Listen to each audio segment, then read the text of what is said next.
Welcome to the AT Parenting Survival Podcast, where you get help and guidance through the chaos of parenting a child with anxiety or OCD. This show is for educational purposes and is not intended to replace the guidance of a qualified professional.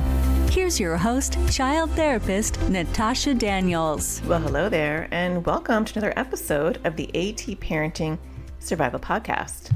Today, I want to talk to you about something that is so important for literally every one of us who is raising a child with anxiety or OCD. And that is our communication. Our communication with our child is key, because if we can't communicate, our hands are tied in how we can help them directly. And we're going to go into that today. I'm going to talk about the importance of communication, why our kids shut down, and then after the break in the second half, we're going to talk about some concrete skills in how to improve those barriers to communication. But before we get started, I do want to thank OCD for sponsoring this episode. OCD offers affordable, convenient, effective therapy, and they're available in the US and outside the US. You can schedule your free 15-minute consultation to see if OCD is a right fit for you and your child. Just go to treatmyocd.com. That is treatmyocd.com. I'll also leave a link in the show notes. Another announcement is the AT Parenting community is currently open. Our doors will close this Thursday, which is, what day is Thursday?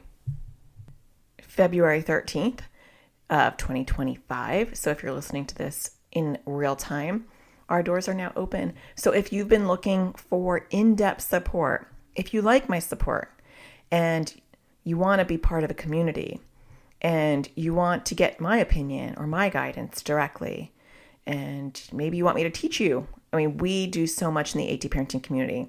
We do live weekly classes. We have monthly support group calls. We have support group calls for the kids and for the teens. And more importantly, you will be surrounded by hundreds of parents in similar situations, and we'll have a direct line to me where you can talk to me in our forums, ask me any questions on a daily basis if you want, and I will personally guide you on how to approach your child's anxiety or OCD as we brainstorm together what is the best next move. And you can also tap into the community and get that support. And that's not even touching all the other things that you get in there, like the weekly classes, access to over $500 worth of my courses for free. There is so much packed in there. And it is only the cost of a copay per month.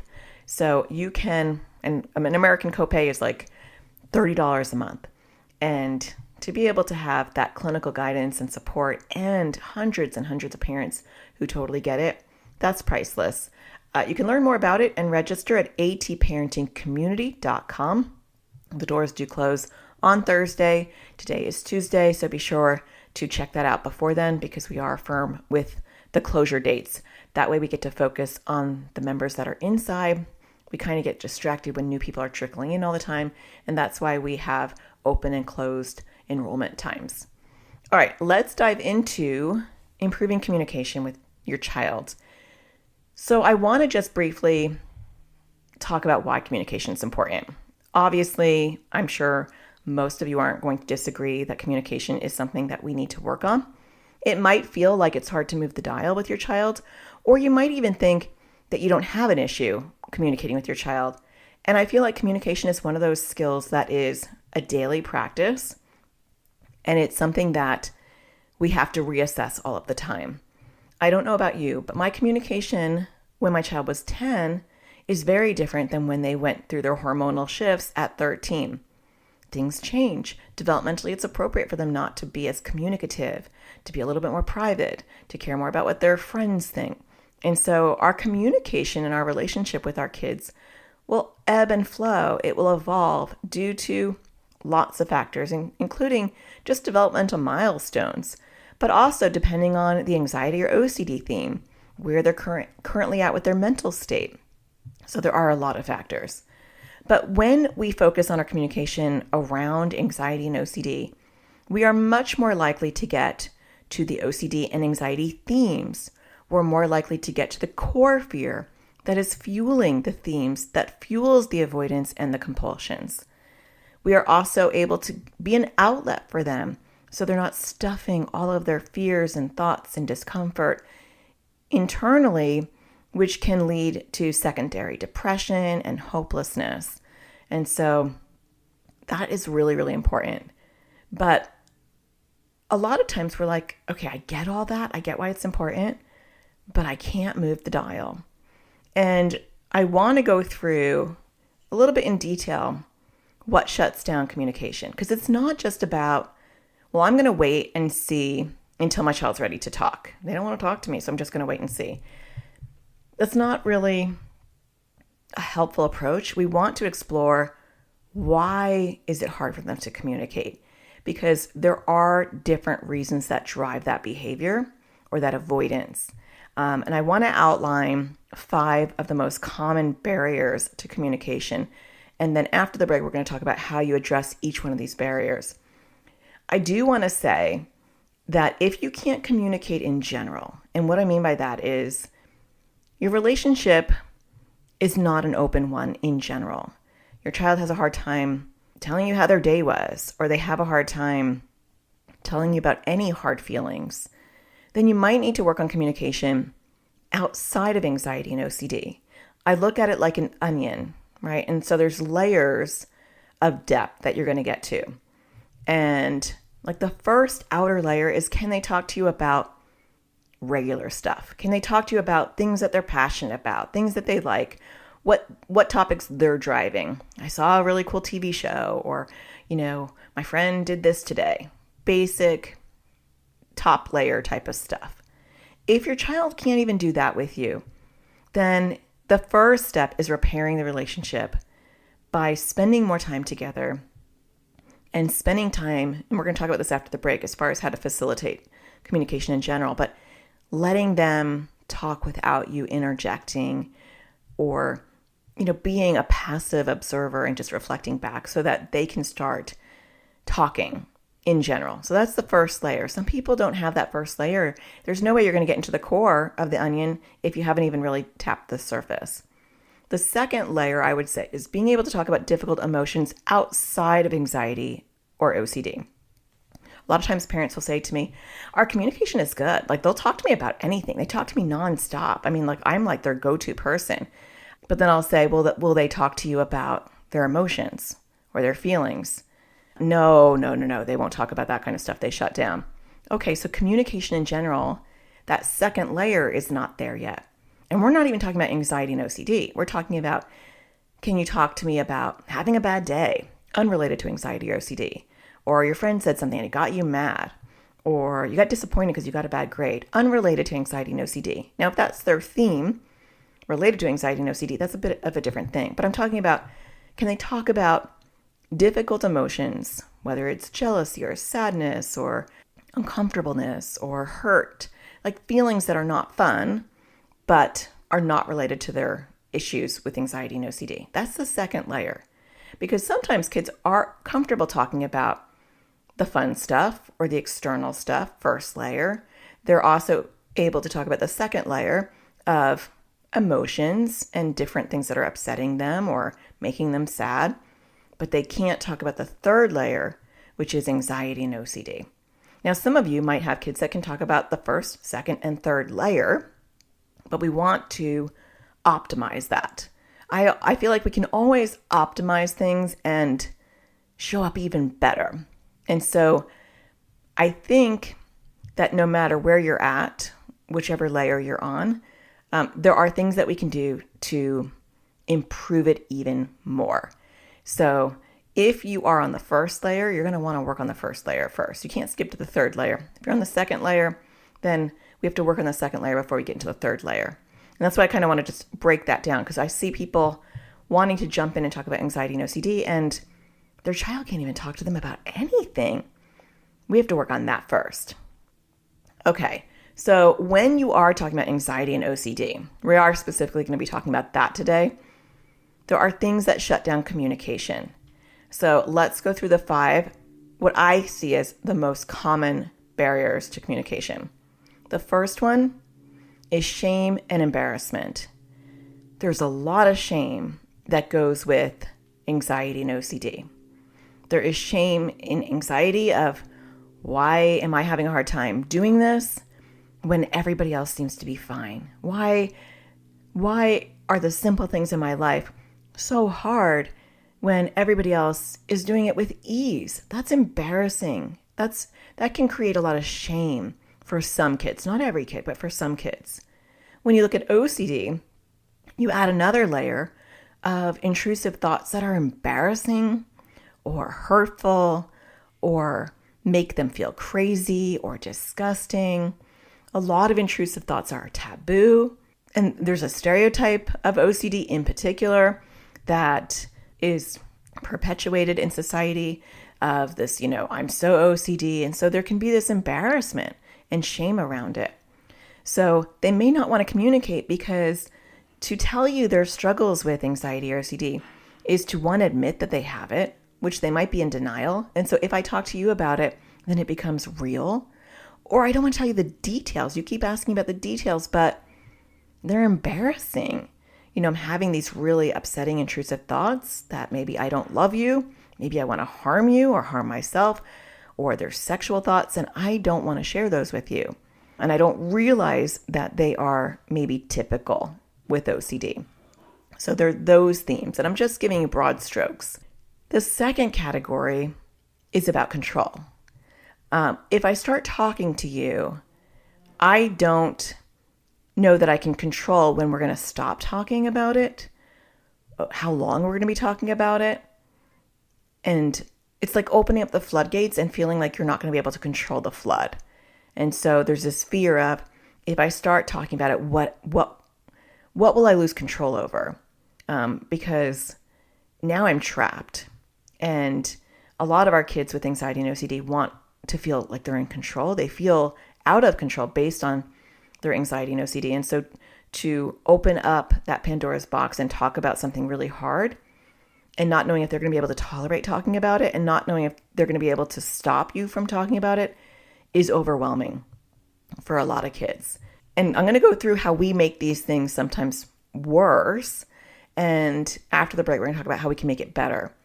So the third category, we'll talk about worse and better after the break. So the third category is the fear of expectation. If I share this with you and I tell you why I'm anxious or why I have to do this compulsion or that I have a new OCD theme, are you going to make me do exposures? Are you going to tell my therapist, all of a sudden I have new hard things I have to do? What are you going to do with this information? Are you not going to enable my anxiety and OCD in this area because now you know it's an anxiety and OCD thing, which in reality might be true. And so we have to work on that, and we'll talk about that. But the fear of expectations that are going to be placed on them due to them letting you know what is going on can be hard. The other thing I want to mention, and I don't think it's in any category that I'm going to talk about because it just popped into my head, is sometimes our kids don't know why they're having anxiety or why they're having an OCD issue. Sometimes just because you have anxiety or OCD doesn't mean you fully understand it. And so sometimes our line of questioning can shut people down because we're saying, why do you do that? What are you afraid of? And they're like, I don't know. And we'll talk about that when we go into things that you can do to make things better, is how do you work around that? Because they may legitimately not know because you're asking them. Actually, this will be in the last category now that I think about it, because our last category is how you ask things. We can put that in that category because how you're asking things might make them shut down because they don't know either. The way that you're asking isn't leading them. It's not giving them breadcrumbs to realize and discover their own fears and their own themes. We'll circle back to that in a second. My fourth category is OCD and anxiety itself. So with anxiety, some people feel like the more I talk about my anxious feelings, the more anxious I become. This is especially true for kids who use coping mechanisms like distraction 24/7.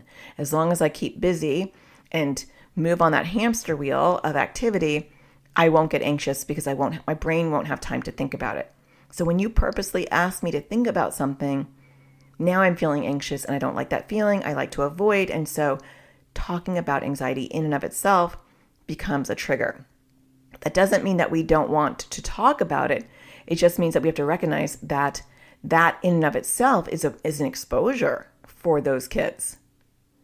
With OCD will often say to people, if you talk about it, something bad's going to happen. So it literally makes talking about OCD a compulsion. So the compulsion is to not talk about it, because if I were to talk about it, something bad would happen.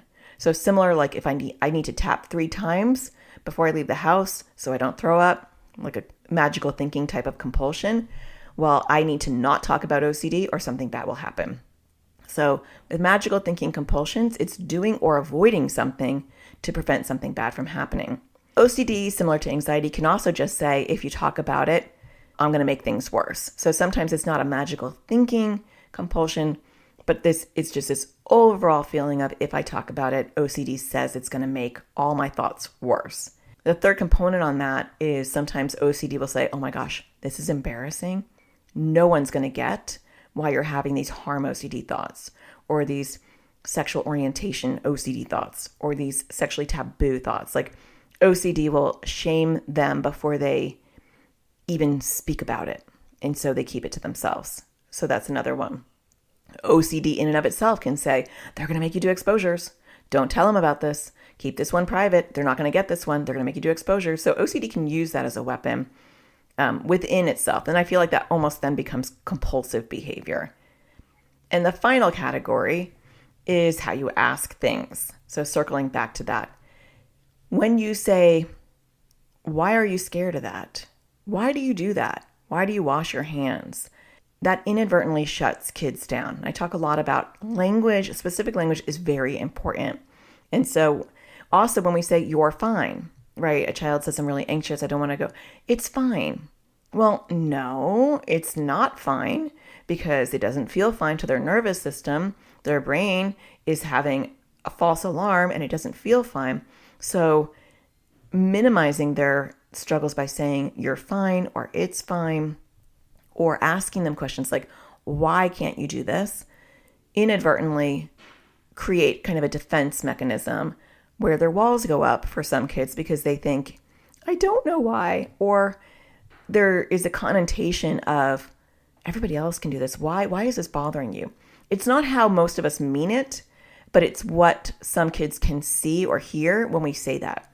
So we're going to talk about how to use specific language to open them up, not feel defensive, and not feel validated by their struggles.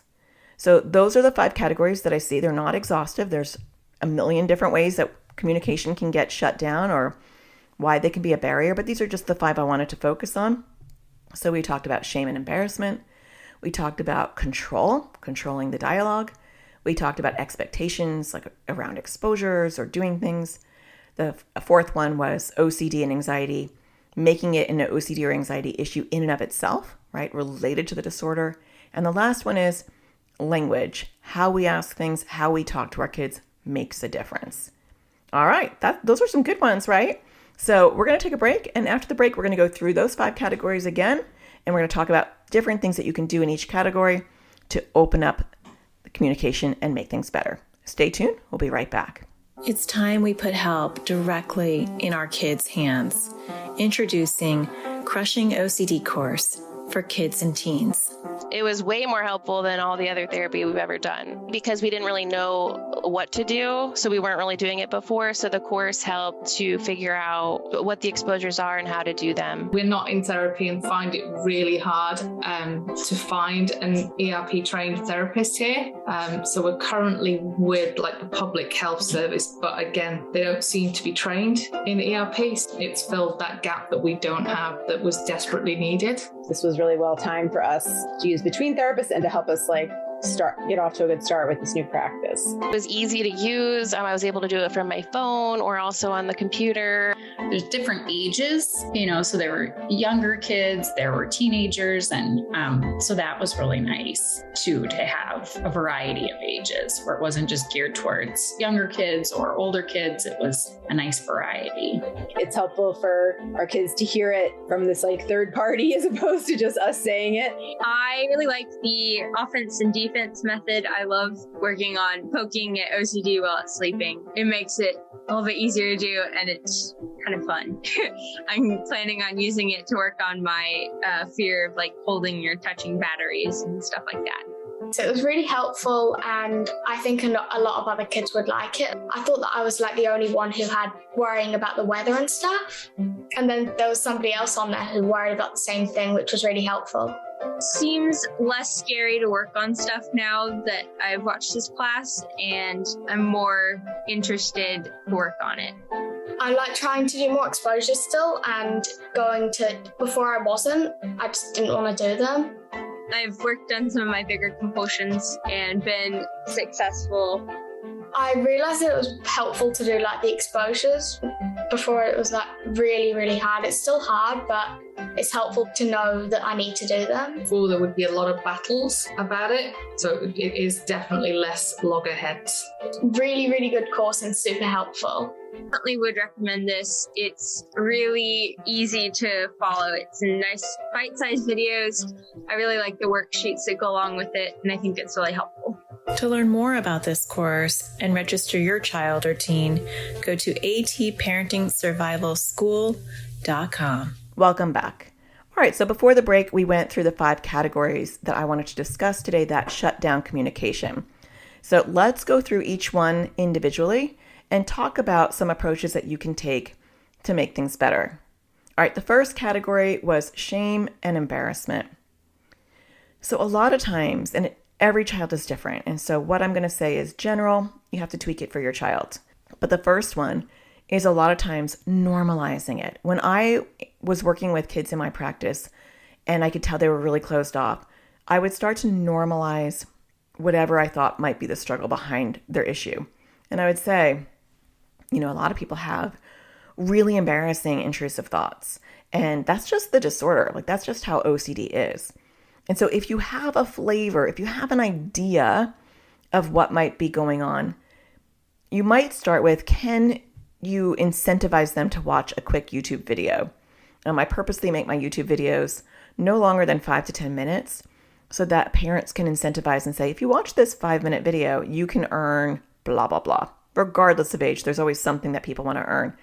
That way, you're not communicating with them. You're just educating them and validating and normalizing their struggle without even having to talk about it. I do feel like that's the first step, is removing stigma. And so in whatever way you can remove stigma, where they're willing to move that dial and meet you halfway is helpful. Sometimes they won't want to watch a video. And so it's good for me to actually give a caveat at this point and say, you can do all the right things and you may not be able to still move the dial for your child, because you can't tango if only one person wants to dance. But these are the things that we can show up with, right? There are times where our hands are tied and our kids are not willing to do anything, even when we do all the right things to open up that communication flow. It's not enough. And we are only in control of ourselves and not in how they respond to these things. And that's not a failure on you. Your child just may not be in a space where they're ready for that. You're planting seeds and the seeds may not sprout for a while. So I do want to preface that with everything we're going to be talking about in the second half of this episode. But I really feel like education and normalization is a big part of the first barrier. So find famous people that struggle with anxiety or OCD and show them videos of people talking about their struggles. That could be really helpful in normalizing it. All right, the second category, which was control, is definitely something that we can work on. And so when I've had periods where my child has a new theme, this happened a couple of years ago. My child had a new OCD theme. They're normally really open and transparent about their struggles, and they did not want to talk about this one. It was a taboo OCD theme, and they just shut down. And I said, because we normally had good communication, I said, I get that whatever is going on, and I kind of knew exactly what the theme was. I said, whatever is going on. I get that this one's embarrassing and it's hard for you to share. And so if we can talk about it for 5 minutes, I will set a timer. And as soon as the timer goes off, in mid-sentence, I will be quiet, I promise. I will not continue the conversation. And if we can do that, you can earn blah, blah, blah. You know, I have incentive programs that are just already baked into our house and our therapeutic home environment. And that is what I teach in a lot of my classes in the AT parenting community is like, how do we create a therapeutic home environment?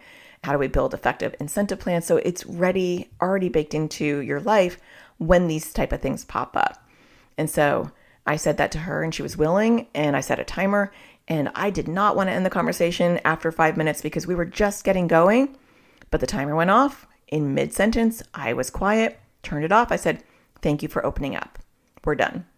And she was startled because I think she thought I wasn't going to respect that. We did that for a few days. We went to 10 minutes, 15 minutes, and then by the 4th day, that theme was pretty openly discussed, and we were doing exposures, and that little baby weed was already being pulled, and she was doing much better. Now, that was an easy example because she was already a child that didn't have a problem communicating. But my son has a harder time communicating, and one thing that we've done with him is that he can have a code word, and when he says the code word, no matter what I'm saying or discussing with him, unless it's a safety issue, I will stop in mid-sentence and I will not continue. This really helps because in public, he often doesn't want me to talk about certain things. He actually doesn't want me to talk at all, to be honest, because his social anxiety is just so sensitive. And so we have a code word. We also have a code gesture if he's not comfortable using his mouth and saying it. And the minute I say it, I stop. Now, to be totally honest, sometimes I mumble like, are you kidding me? Fine. And that's not helpful. I'll just be so annoyed because I'm like just saying something normal, like totally not embarrassing. And he'll say the code word and I will be quiet. He might have to say it twice, but I will be quiet. And that's something I need to work on, is like really respecting the use of the code word. Also, clue into your child's verbal and nonverbal cues that they do not want to continue talking. What does that look like? Do they bite their lip? Do they hide behind a pillow? Are they closing their ears? Are they verbally telling you, I don't want to talk about this anymore? Like, what are the signs? And you want to look for the signs that are subtle so that you pick up on it before they're actually having to say, I don't want to talk about this anymore. Because you can give them the option. You could be like, I know we're talking about hard things. And if you get to a point where you don't want to talk about this anymore, just let me know. You can preface it like that so they feel in control. And then we have to respect that. It might take me 4 or 5 conversations to get one little thing processed or examined, when I know we can have one 30-minute conversation and be done. But because they're not wanting to continue the conversation, I have to go in, I have to get out. I have to go in, I have to get out. And I have to respect that that's their pace so that they are willing to open up more. So letting them feel like they have some control is really, really important. Okay, 3rd category, expectations. This one's a hard one too. If our kids open up and they say, yeah, every time I say I'm sorry, that's really a compulsion. I've got moral OCD, and when I say, oh, I'm sorry, my OCD wants me to say I'm sorry. We don't want to swoop in right in that moment and say, that's great. I'm glad that you're identifying that as a compulsion. Now let's talk about how I'm never going to say it's okay again. You kind of want to give it space. Like, let them tell you their struggle, validate it, and don't come up with a plan on how to address the struggle in the same conversation necessarily. Now, sometimes kids are wide open and they want that and they want to talk about it. But if your child is already having a hard time communicating with you and you've had a history of struggles, you don't want to violate their willingness to crack open that door and be a little bit more communicative by jumping in too soon and now taking the reins and saying, okay, now this is what we're going to do with that. We're going to do exposures. I'm not going to answer that anymore. We're going to tell your teacher, or we're going to tell your coach, or let them just sit in the validation of that must have been really hard. Thank you for sharing that. I'm really understanding you better. And I really appreciate you opening up right now and letting me know, because then the more I know, the more I can help you. And now it makes a lot more sense what you're going through.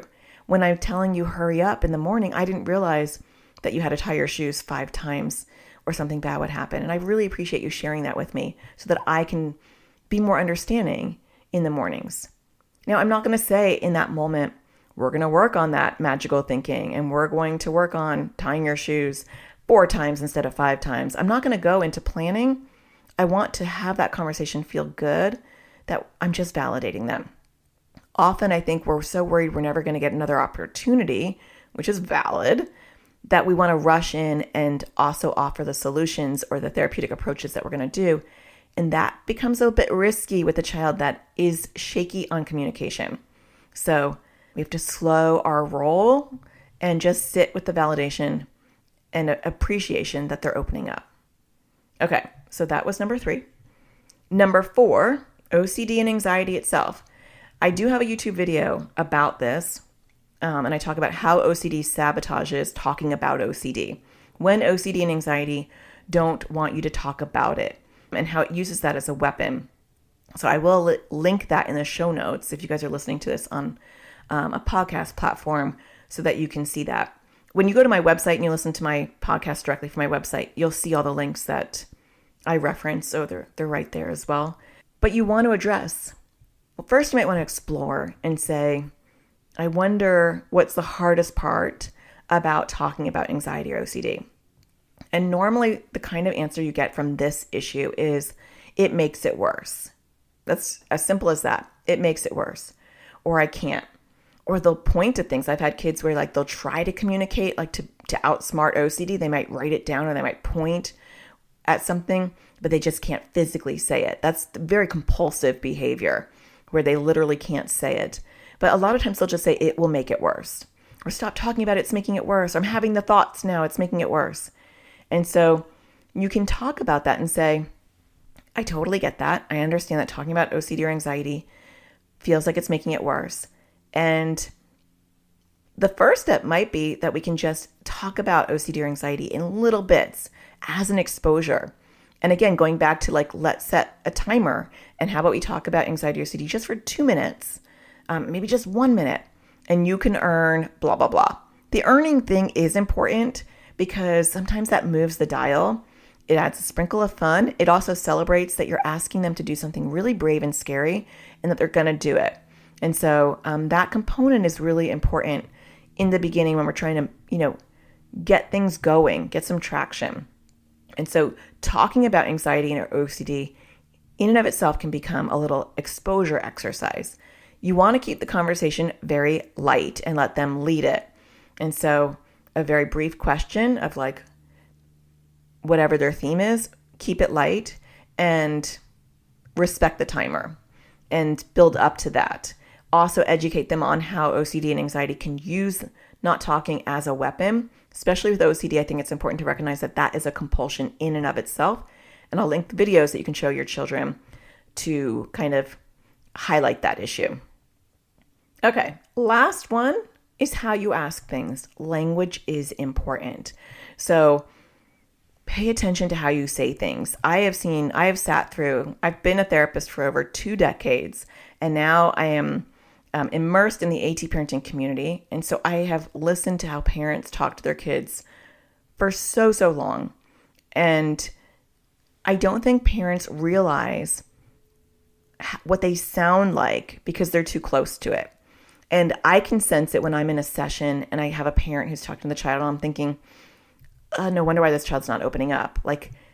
The language that you're using would shut me down too.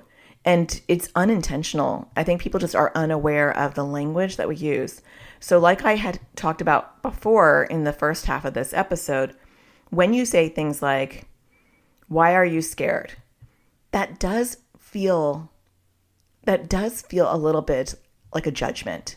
It's not how most of us mean it, but it does. It's kind of like, why are you scared? Why are you scared of the dark? Why are you scared to go to school? You might genuinely just want to know, why are you scared? I want to know so I can help you.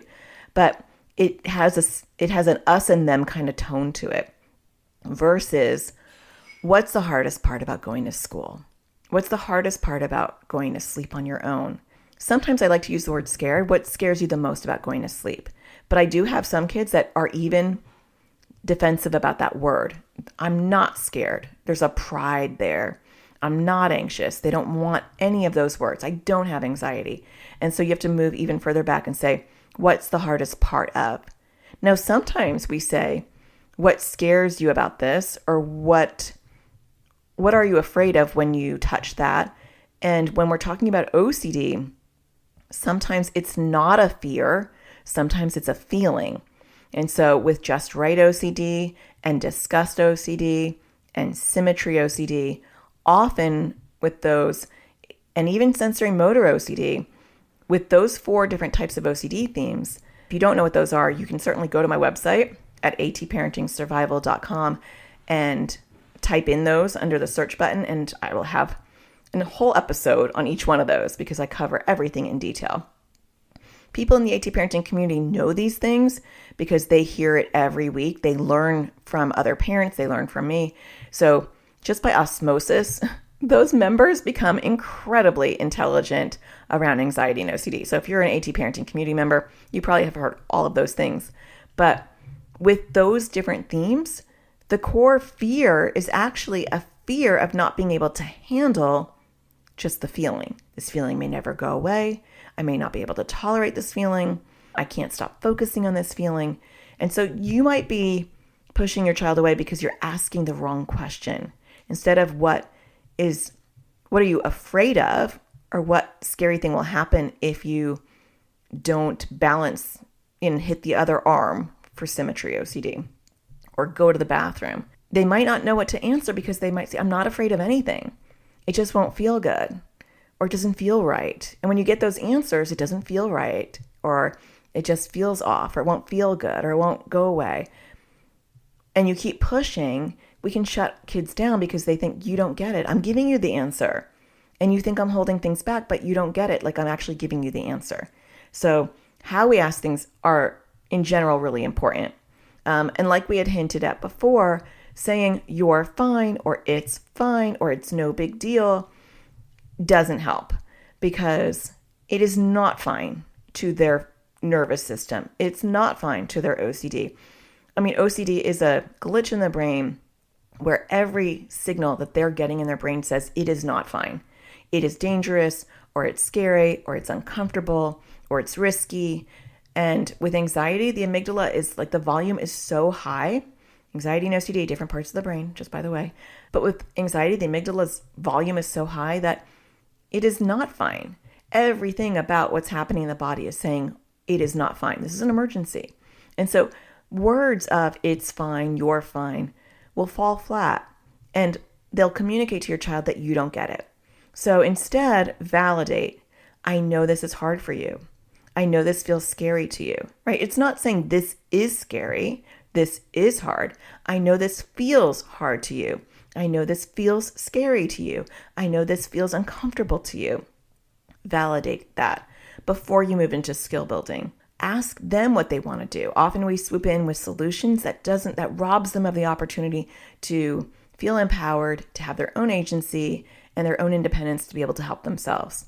So often I'll say to my kids, what do you need in this moment? What do you need from me in this moment? What do you need for yourself in this moment? What do you need to do in this moment? I don't rapidly spitfire all 3 of those, but I'm asking them, I'm giving them full control. What do you need in this moment? Right? I need to talk. I need a hug. I need to refocus my attention on my artwork. I need to whatever. We want to give them that opportunity, and we don't want to rob them by saying, well, you know your coping skills. Now you need to breathe, or you need to do what your therapist said, and you need to go for a walk, or you need to. That's not helpful. It's much better to say, what do you need in this moment, and get them to reflect inward. They may say, I don't know. And then we can step in and say, well, I think I remember your therapist talking about grounding right now. What is a grounding technique you can do? So use what a lot. What do you need? What kind of grounding can you do? What are thoughts that are helpful? What are actions that are helpful? When we post it as a question versus as a demand or a strong suggestion, we give them the opportunity to develop their own independent coping skills and tap into them instead of us spoon feeding them. So that can be tricky. A lot of this is also us kind of, anchoring ourselves. So we just finished the anchoring series, so hopefully you were able to watch that. But it takes a lot of control for us to regulate ourselves, to ground ourselves in order to ask ourselves, what are some communication things that I need to do right now? Do I need to address shame? Are they feeling like they don't have control? Am I dealing with OCD and anxiety themselves? Am I asking this in a way that is open and isn't going to close them down? Open-ended questions, right? Instead of saying, does the dark scare you? Are you afraid of germs? Like, we don't spoon feed closed-ended questions. It's like therapy 101 because it's suggestive. And it's an opportunity to say, here's an exit strategy. You just say yes or no, and you can get out of this conversation. And you're not going to get actual data because you're spoon feeding answers that could be artificial and not real. And so doing all that takes a lot of skill. You have to be anchored yourself and getting the support. A lot of times people in the AT parenting community will purposely post in the forums and will say, I want to explain this to my daughter, or she's having this issue. And this is kind of the conversational loops that we get stuck in. And I will often literally write scripts for parents and say, this might be a helpful way to say it. And here's something that you can kind of say. And I'll write exactly how I would speak to their child if they were my child or if they were a client in my therapy practice. And so having other people to depend on to help you deal with, guiding our kids to communicate well, how to deal with our own stress when our kids' communication is like stilted, and how to take care of ourselves. That's all stuff that we talk about in the AT parenting community. If you're not anchored, if no one's anchoring you, how are you going to be an effective anchor for your child? And that is the biggest struggle I think that parents don't realize is that they're bobbing up and down in this sea of chaos and they're completely unanchored. And then they are expected to go and anchor their child and have the ability to see all these 5 categories that I'm talking about and be intentional and calm and reflective and answer these things or ask these things in just the right way that opens up their child and clue in to those verbal and nonverbal clues that their child's not wanting to talk, and do all that while dealing with all of their own emotional instability and their dysregulation and their own triggers and bobbing up and down without being anchored themselves. So I see the AT parenting community as an anchoring. I see it as a place, an environment, and a resource that anchors you so that you can be an effective anchor for your child.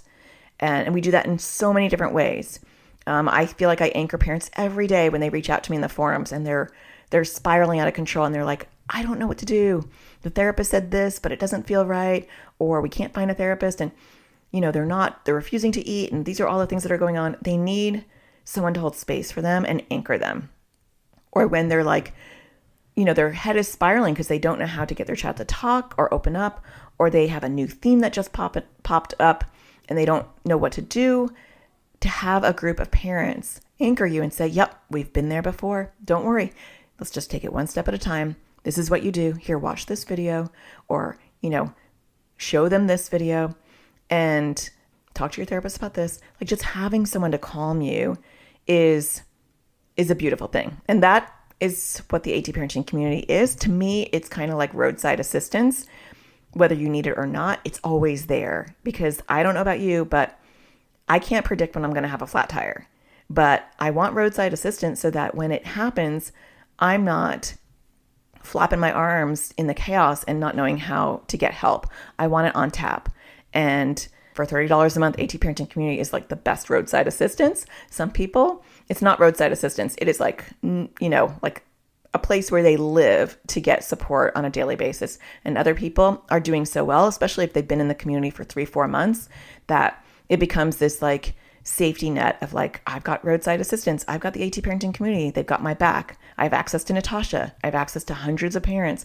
Like, I've got this no matter what. Let us anchor you. The door to the anchoring is closing. We do open up every few months, so no pressure if this is not a right time for you. But I do feel like that security of knowing you have just this team of people here to support you is really comforting and anchoring. So join us. You can check it out at AT Parenting Community. The door is closed on Thursday. and I look forward to seeing all of you in there. If you are enjoying the podcast, don't forget to rate it, hit a star. I do like to read them when I get new ones. The app that I was reading the reviews from, it's like the only app I have found that actually pulls reviews from all over. Now I have to look at Apple. So if I'm missing your review, I apologize if you're writing a review somewhere else and I didn't see it. But I don't see any new ones. So maybe if you write a review, I'll be reading yours next time. Don't forget to find the sparkle in everything you do. And I'll talk to you again next Tuesday. Take care.